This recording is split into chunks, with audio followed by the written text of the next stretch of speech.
All right, we got another players only. LG's out, the doubleheader today. We got Kyle Okposo, former teammate, good buddy, and one of the ultimate good guys in the game. Okie, thanks for coming on, man.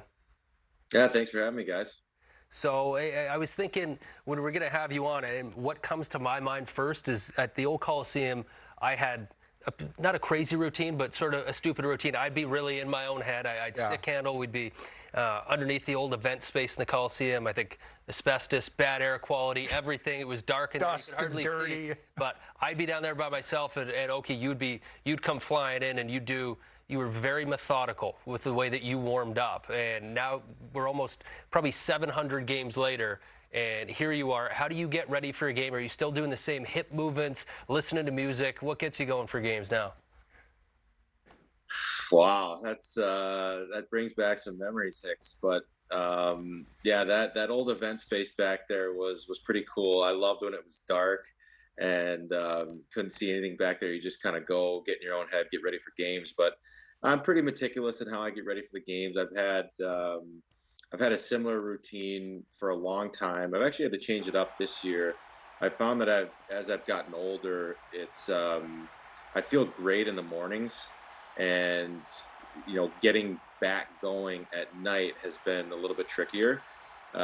So I've been doing a little bit more to kind of get myself into that kind of sympathetic state that I like to call it. But I'm definitely meticulous in my routine and just want to make sure that I'm feeling my best. But it definitely is a little bit different getting the body going as opposed to when I was 25 or so.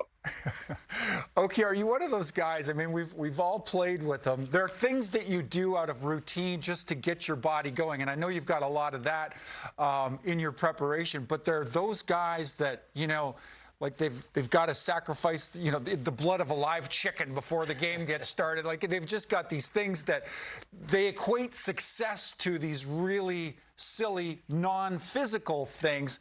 Do you have any of that in your routine? Because those guys, I mean, I played with some of those guys, and my thing was, my superstition is not to get involved and disrupt any of their superstitions. Is there any of that in your game, Okie? I have a lot of things that I do that are just weird and kind of dumb, but they You work. won't name one. You won't name one. Well, I mean, I never tape my shin pads before I go on the ice. And George Babcock, this started on the island, and I've done it ever since. And like Babcock, my equipment manager, puts a roll of tape out on the bench. I do like a couple laps. I come over, tape my shin pads, throw my helmet to Bobby Mowry, another trainer, and then George throws me a puck. Just like little stuff like that you do that just become part of your everyday routine. And the monotony of the game, and when you play 82 games, I think you need a few things like that to just kind of keep it loose and keep you into it. Yeah, they're almost comforting and kind of reassuring over time. And you're right, it's the routine and how each day looks the same. That's the way it just kind of formulates in you as a player. I think you're exactly right. Yeah, it does, for sure. And, okay, so you're a captain now. You were a captain last year. I know that's not just a privilege, but it's a responsibility that you take very seriously. And when you're a captain, you have assistant captains, you have people you can lean on, but you're a veteran guy now. Who are the people that you lean on? Is it someone in the dressing room in Buffalo? Is it people outside of hockey? Who do you go to, and who are the guys that you looked up to when you weren't a captain and learned to see how they lead? Well, I lean on a lot of different people for different things, and I think one of the things that good leaders do is delegate, and you can't do everything by yourself. You have to make sure that you're putting people in a position to lead in their own ways, and that's something that I try and do. And I know that we have a really young team in Buffalo, and I try to give responsibilities out to a lot of different people and make sure that when I am gone, that it's not going to be this huge adjustment that he did this and that, but they're ready to accept those roles. And honestly, I lean on my wife a lot. Somebody that's away from the rink and I bounce a lot of things off her. We kind of talk about everything, and she's a rock for me, just kind of figuring everything out and being in that right frame of mind when I go to the rink, and having a plan. And then on the team, Zemgus Jurgensen is a phenomenal teammate, and he just does everything right, and he takes a lot of some of the day-to-day responsibilities as a captain. Like, he started doing the fine fund. I know, Hicks, I took over you used to do the fine fund, if I remember correctly, and the bean counter. So I was doing that for a while, but Z started to do that. Just little things like that I lean on him. I lean on him a lot because he's just such a phenomenal person and a great leader in his own right. My co-host, I'm proud to say, has a boatload of glorious goals accomplished over his career, but we have an astonishing stat about that. Not a boatload, for sure. Well, compared to my, dinghy full, yours looks like a boat. But an astonishing stat, Kyle, you may or may not know this. I believe you assisted on 13.6% of Hicks' goals over the course of your time together. That's impressive. Do you recall? Do any of those stick out in your mind, looking back to your time together as teammates? Jeez, I'm gonna go a little bit off the board with this one, but the one that I remember the most wasn't a goal. Oh, I remember that one at MSG. That was a nice feed. On a big stage. I didn't think Kyle saw me. I don't know how he could there. That was, there were 3 Rangers between you and Kyle. Yeah, honestly, better pass from Van. I was just trying to corral it. I knew Hicks was going there. Just a little guy, but love to go to the net. And I know we're talking about the goals, but I feel like I assisted on one of the biggest hits that I've ever seen. And I know Hicks knows exactly what I'm talking about. I was right there to be a witness of it. Who was cutting to the middle that you absolutely blew up? Drouin, right?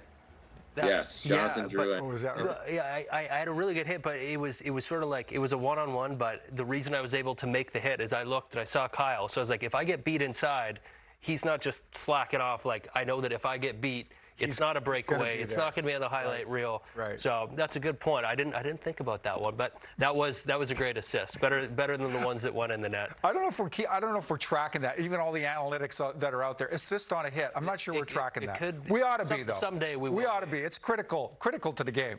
So, Kyle, I want to get into your 1,000th game last month a little bit, but before that, I remember when you left, you went to Buffalo. The injuries, and really a scary moment for all of us when we heard that you weren't well. You had an injury, a head injury, and all of a sudden it was more than that. It was affecting your life personally. Did you ever get to a point that you weren't so much concerned about when's my next game or what's going on this season? You were more so thinking, am I ever going to play hockey again? Like, can you share just a little bit of that with us and the worry that it was for you and your family? Oh, yeah. I mean, I was fully resigned that I'd never play again, and I just wanted to I just wanted to try and be okay to live the next day. Like, I didn't know if I was ever going to come out of the state that I was in, and it's pretty well documented. I've been very open about it, and I didn't sleep for 6 days, and after my bad concussion in March, and it led to a whole host of other things, and it really led me down a path of a mental health journey. I'm not somebody who suffers from anxiety or paranoia, or I don't have a mental health diagnosis, but I went through the gambit of a lot of different emotions, a lot of different stages of mental health that people suffer through on a daily basis. So it gave me a huge sense of empathy for those people. So I've tried to be very cognizant of that moving forward and help a lot of people through their own struggles by just understanding and knowing what I went through, that people go through that on a daily basis. So I've tried to make that a part of who I am as a person. And, for me personally, when I was able to get the help that I needed and get out of it and get back to normal, it was tough. Like, the next year I was going into training camp really thinking about my first road trip, and if I was going to be able to go on the road and go to sleep. Like that was my focus. I wasn't thinking about hockey or anything. And that was the second year of a 7-year contract. And, you know, you have in the back of your mind, you have to, I signed this deal with the Sabres and I want to live up to that deal. But, you know, I was just worried about going to sleep on the road. Like I had this routine that I wanted to stay in, and it was difficult when I would go on the road and stay in a hotel. But, you know, thankfully I moved through that, moved past it, and it's made me who I am today. It really changed my life, and it changed my perspective on a lot of things. So I take nothing but positives from that situation. It was definitely scary, but it's definitely made me a better person.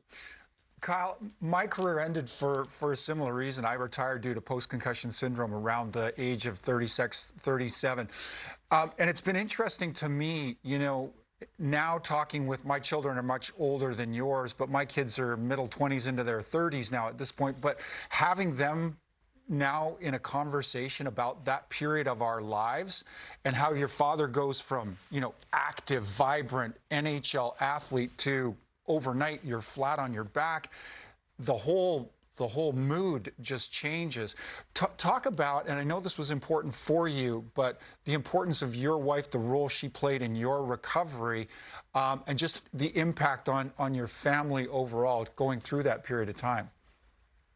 Yeah, she was there for me through everything. And, you know, I remember when I was in the hospital, I was in the ICU. I literally didn't know which way was up. I was going through a period of psychosis, and the only thing that grounded me, the only thing that, you know, made me have somewhat of a grasp of reality was touching her wedding ring. And, you know, there's anchors like that. Anchors are called in kind of the mental health speak that help you ground a reality. And that was mine. And she was just there for me throughout everything. And I had 2 kids at the time. I have 4 now, and I wasn't there for about 6 weeks at home. And thankfully my kids were young enough to where they really didn't understand what was going on. They just knew dad wasn't well. And my wife was just a rock at home, and she just gave me the time that I needed. And I knew that everything was going to be okay because she was going to be there to hold the house down. And yeah, she's been my best friend since we were 15 years old. And yeah, I can never thank her enough for what she did through that time. That's incredible. So I'm thankful you had Danielle there for you. And so you finally get to this point where everything's better and you're healthy and you're back playing. You get to 1,000 games. That celebration, I have talked to a few guys that flew out to watch you play. Take us through that night. Who did you have in the building, and what was that moment like for you? That was pretty crazy. It's definitely fighting back some tears.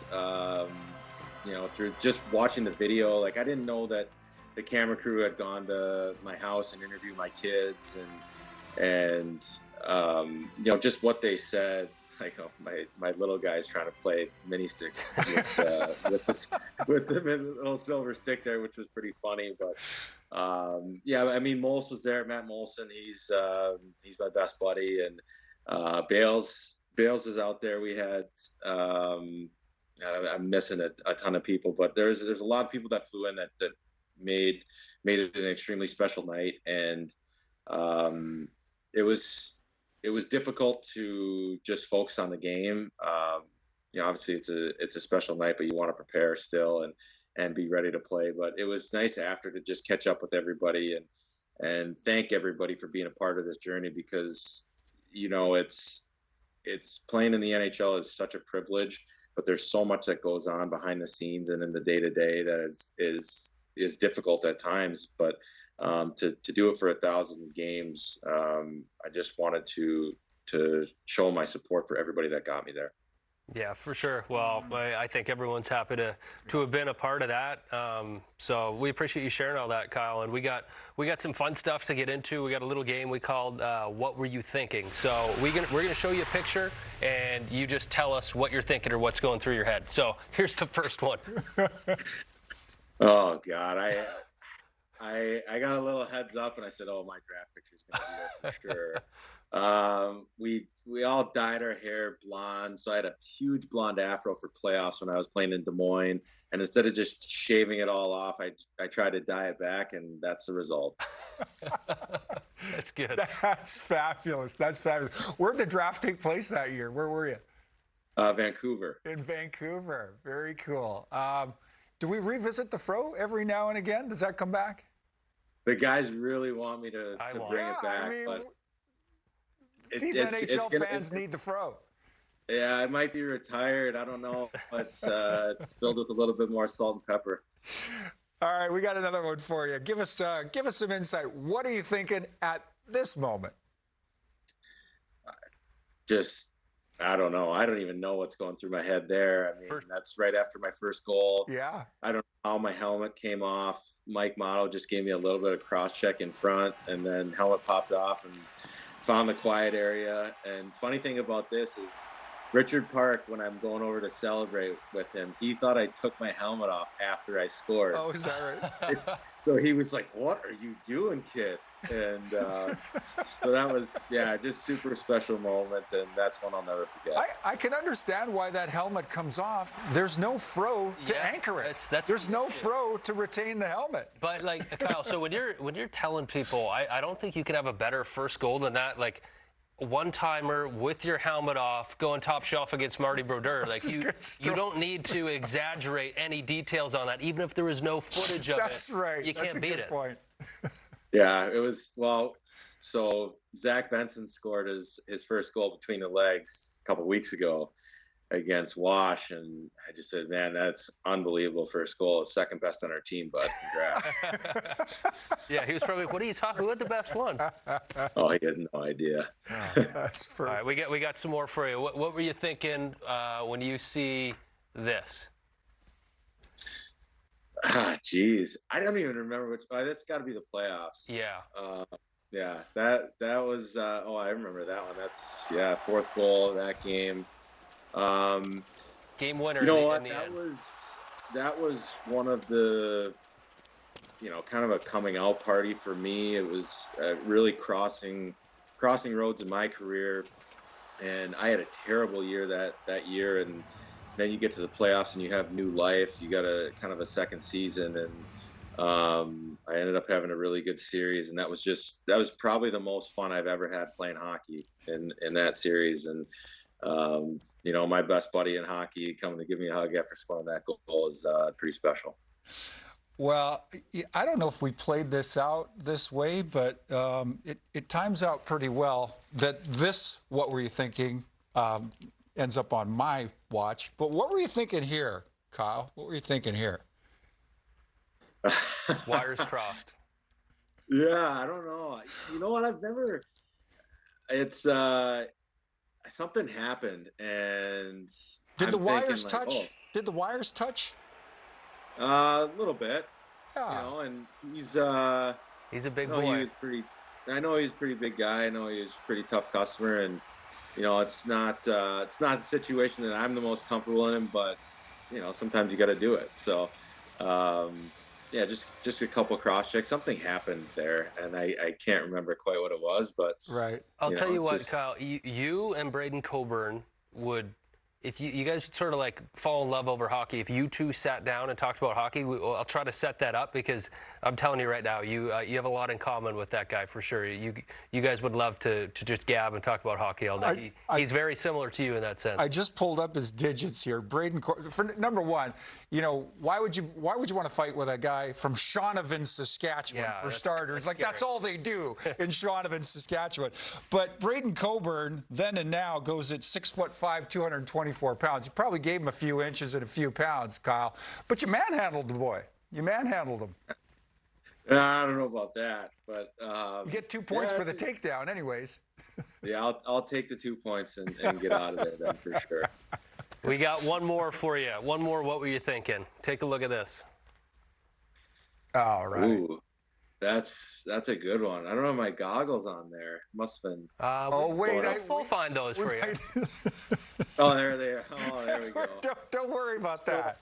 So my son, he was doing swimming lessons at the time, and he had blue goggles. And I don't know, so when he was watching the game, he goes, "Daddy took my goggles." And so that was a pretty cool part. But I think Factor got me those. I think Ryan O'Reilly, I don't know why he put those in my stall. He's like, "You got to wear these," because I used to wear rec specs when I was a kid because I have terrible eyes. And so I wore them, and it's kind of, I played in 3 outdoor games, and I wore them the last time too. So a little bit of a tradition there. You wore them during actual game, like sanctioned play? No. Just warm up. Yeah.